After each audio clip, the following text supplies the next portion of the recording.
अस्सलाम वालेकुम and welcome back to my channel. Hopefully आप सब ठीक होंगे। अल्लाह के फजल करम से मैं भी बिल्कुल ठीक हूँ। आज हम बनाने जा रहे हैं पुलाव।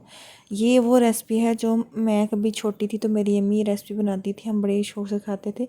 तब हम इसे बिरयानी कहते थे, लेकिन ये असल में पुलाव होता था। लेकिन हम फरमाइश करते कि अम्मी बिरयानी बनाए, तो आज मैं अपनी अम्मी की रेसिपी आप लोगों से शेयर करूँगी। तो चलो चलते हैं अपनी रेसिपी में। बिस्मिल्लाह। मैंने यहाँ पे मैंने फ्लेम को ऑन कर लिया था, तो उसके बाद मैंने ऊपर कढ़ाई रख दी थी। उसमें मैंने 1 कप के करीब मैंने कुकिंग ऑयल शामिल किया था, क्योंकि आज मैंने अपनी अम्मी की रेसिपी मैंने तो सारी मैंने वैसी चीज़ डालनी जो जैसे वो बनाती थी। तो वो ऑयल सही डालती, मतलब कि मैं ऑयल की कमी करती हूँ, लेकिन वो ऑयल मैं अच्छी तरह से पकाती थी। एक मैं मीडियम सा प्याज लिया था, उसको मैंने बारीक काट लिया था, उसको हम हल्का हल्का फ्राई कर लेंगे। इस रेसिपी को स्टार्ट करने से पहले मैं आप लोगों से रिक्वेस्ट करूँगी कि अगर आपको मेरी रेसिपी पसंद आए तो लाइक कीजिएगा, चैनल को सब्सक्राइब लाजमी कर कीजिएगा और जितना हो सके लाजमी वीडियो को शेयर भी कीजिएगा।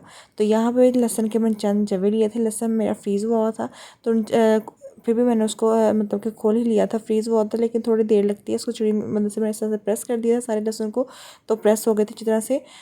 इस तरह से कुछ रह चुके थे लेकिन उनको भी मैं प्रेस करी थी। लहसुन अगर आपके पास फ्रीज़ हो जाए तो फिर भी आप इसको इस तरह से प्रेस करके उसको चॉप कर सकते हैं। अगर नहीं भी है फिर भी आप लहसुन के चंद जवे ले लीजिएगा। इस तरह से आपने उसको छुरी में से प्रेस करने के बाद आपने इस तरह से बारीक बारीक इसको करना है क्रश, मतलब कि जैसे जब हमारा लहसुन का पेस्ट बन जाता है, चॉप किया होता है, वो उस तरह की शक्ल इसकी बन जाती है।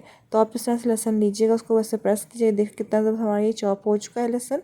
अब मैंने एक अदरक का छोटा सा पीस लिया था। अब इसको हम कर लेंगे कद्दूकश करना, जो छोटे वाला होता है उससे हम इसको करेंगे क्रश, ताकि इसका जो बारीक बारीक मतलब कि कद्दूकश हो जाएगा ना, तो अदरक नज़र भी बिल्कुल भी नहीं आएगा। तो इस तरह से आपने इस छोटे से पीस को ले लेना है। तो इसका ये फ़ायदा होता है कि अगर लहसुन सॉरी अदरक में जो जड़ें होती हैं ना, मतलब कि कुछ अदरक जड़ों वाला भी होता है, तो उसकी जो जड़ें जितनी भी होती हैं वो ऊपर रह जाती हैं, वो ऊपर से हम ख़त्म कर सकते हैं। और बड़ा ही ना उसका कद्दूकश किया हुआ जो क्रश किया हुआ पेस्ट होता है वो सेपरेट हो जाता है, मतलब उसमें जड़ें बिल्कुल भी नहीं होती। इसका बड़ा फ़ायदा होता है। तो आप अक्सर ना कद्दूकश इससे करके देखा करें, जो छोटे वाला होता है उससे आपकी जो अदरक की जड़ें वगैरह होंगी वो निकल जाएंगी। तो यहाँ पे थोड़ी सी वीडियो में से मिस हो गई थी कि मैंने जब प्याज ब्राउन किया था तो पानी मैंने 1/2 कप डाला था। तो यहाँ पे थोड़ी सी वीडियो की ना थोड़ी सी गड़बड़ी हो गई थी, पता नहीं चला वीडियो नहीं बनी, लेकिन मैंने 1/2 कप पानी डाल के उसको थोड़ी देर कवर कर ताकि प्याज का थोड़ा सा कलर निकल जाए। तो जो मैंने अदरक लहसुन चॉप किया था वो इसके अंदर मैं शामिल कर लूँ। तो यहाँ पर मैंने 3 टमाटर लिए थे नॉर्मल साइज़ के, इसको मैं मोटा मोटा काट लूँगी, ज़्यादा चॉप नहीं करना है, सिर्फ मोटे मोटे 3 से 4 इसके एक साइड के पीसेस करने हैं, मोटा मोटा काटना है। क्योंकि आज मैं सेम वही रेसिपी बनाऊंगी जो मेरी अम्मी बनाती थी, और इस रेसिपी का बड़ा ही मज़ा आता है। आपने मेरे कहने पे इस रेसिपी को, पुलाव की रेसिपी को लाजमी ट्राई कीजिएगा और आपके घर वालों को लाजमी इस रेसिपी का मज़ा आएगा। तो इस तरह से मैंने सारे टमाटरों का अच्छी तरह से चॉप कर लिया था। तो ऐसा टाइम लगा कि मैंने आज सोचा आज मैं आप लोगों को सारी रेसिपी कंप्लीट से दिखाती हूँ कि किस तरह से मेरी अम्मी बनाती थी और किस तरह से हम भी देखते थे और खाते थे। हमें बड़ा ही मज़ा आता था। हमें नहीं था पता कि ये बिरयानी नहीं, ये पुलाव होता है, लेकिन हम लोग फरमाइश करते थे कि हमें बिरयानी खानी है, बिरयानी बना के दे। तो हम छोटे थे, हम फरमाइश बिरयानी करते थे और अम्मी भी बताती ये बिरयानी हम खा रहे हैं। लेकिन बाद में अम्मी ने हमें बताया कि बेटा ये बिरयानी नहीं होती, ये पुलाव होता है। तो फिर हमें जाके पता चला था कि पुलाव होता है। लेकिन हमें शुरू से ना बिरयानी बिल्कुल भी मतलब हम खाते नहीं थे। तो हम मेरी अम्मी ये बनाते थे, हमें ये इसी को बिरयानी बोलते थे। तो जो बिरयानी होती थी वो हमें बिल्कुल मज़े की नहीं थी लगती है, क्योंकि उसमें बोटी का मसाला डिफरेंट होता है, चावल सूखे सूखे लगते हैं, इसलिए हम लोग बिरयानी खाते ही नहीं थे इतनी ज़्यादा। तो हम इसी को बिरयानी बोलते थे, हम ये समझाती भी थी। लेकिन जब थोड़े से बड़े हुए तो फिर पता चल गया। तो यहाँ पर थोड़ी देर मैंने टमाटरों को हल्का हल्का मैंने फ्राई किया, साथ भुना शुरू किया। और मैंने यहाँ पे आधा किलो ली थी मुर्गी, मुर्गी भी हमारी फ्रीज़ हुई हुई थी। तो थोड़ी इसको मैंने बाहर सुबह का रखा हुआ था, लेकिन ये खुली बिल्कुल भी नहीं थी, लेकिन थोड़ी थोड़ी लग रहा था ये खुल जाएगी। इसको मैं थोड़ी देर छोड़ देती हूँ ताकि टमाटरों का थोड़ा सा पानी निकल जाए और मुर्गी भी खुलना शुरू हो जाए।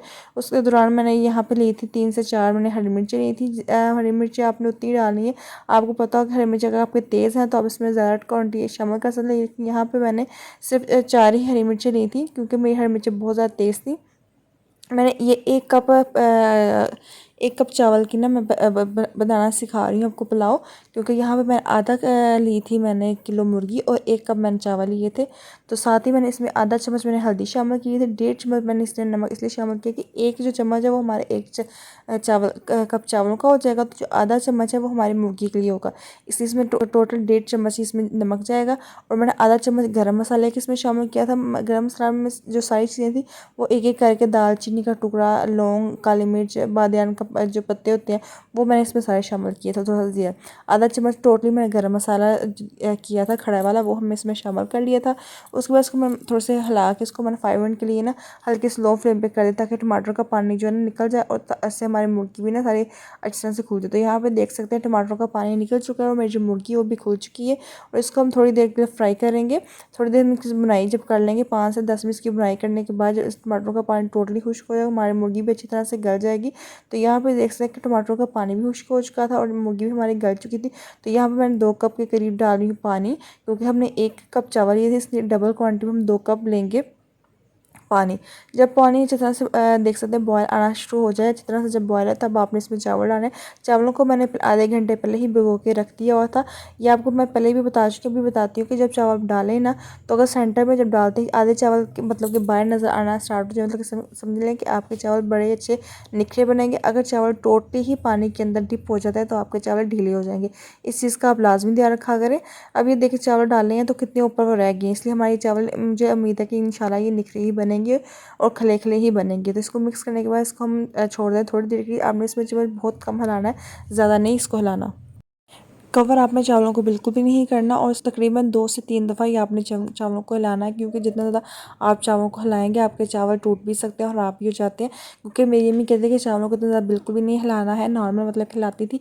तो जो उनकी रेसिपी थी आज मैं सारी उसी रेसिपी को फॉलो करते हुए आज मैं बनाऊँगी। जब पानी थोड़ा सा रह जाए ना, थोड़ा सा, तो आपने इसको दम देना। तो यहाँ पर मैंने दम दिया, 10 मिनट के बाद चेक करने को माशाल्लाह देख सकते हैं कितने ज़बरदस्त हमारे चावल बन के तैयार हो चुके हैं। लेकिन मज़ीद इसको मैं 5 मिनट दम देने के बाद ही इसको मैं डिश आउट करूँगी, क्योंकि अभी इसमें थोड़ी सी भी नमी है। क्योंकि जब भी हम मेरी अम्मी जब दम दी 10 मिनट के बाद चेक करके मतलब कि कहती थी कि साइड चेंज करके तो फिर दोबारा 5 मिनट दम देती। टोटली 15 मिनट वैसे अमूमन चावलों को दम देना चाहिए। तो यहाँ पे देख सकते हैं ज़बरदस्त है हमारा जो पुलाव बिल्कुल रेडी हो चुका है, बहुत ही मज़े का बन के तैयार हुआ था। मेरी इस रेसिपी को आपने लाजमी ट्राई करना है और जितना हो सकेगा मेरी रेसिपी को लाजमी शेयर कीजिएगा। और चैनल पे न्यू आए हैं तो सब्सक्राइब भी करते जाइएगा और बेल को भी लाजमी प्रेस कीजिएगा। अगर आपको मेरी रेसिपी पसंद आ रही है तो कमेंट सेक्शन में लाजमी बताइएगा कि आपको मेरी रेसिपी कैसी लगी है। अपनी दुआ मुझे लाजमी याद रखा करें, मैं इंशाल्लाह नई नई रेसिपीज़ आप लोगों के लिए लेती आऊँगी। तो अगर ये रेसिपी भी आपको पसंद आई है तो अपने फ्रेंड के साथ फैमिली के साथ लाजमी शेयर कीजिएगा। अल्लाह हाफिज़।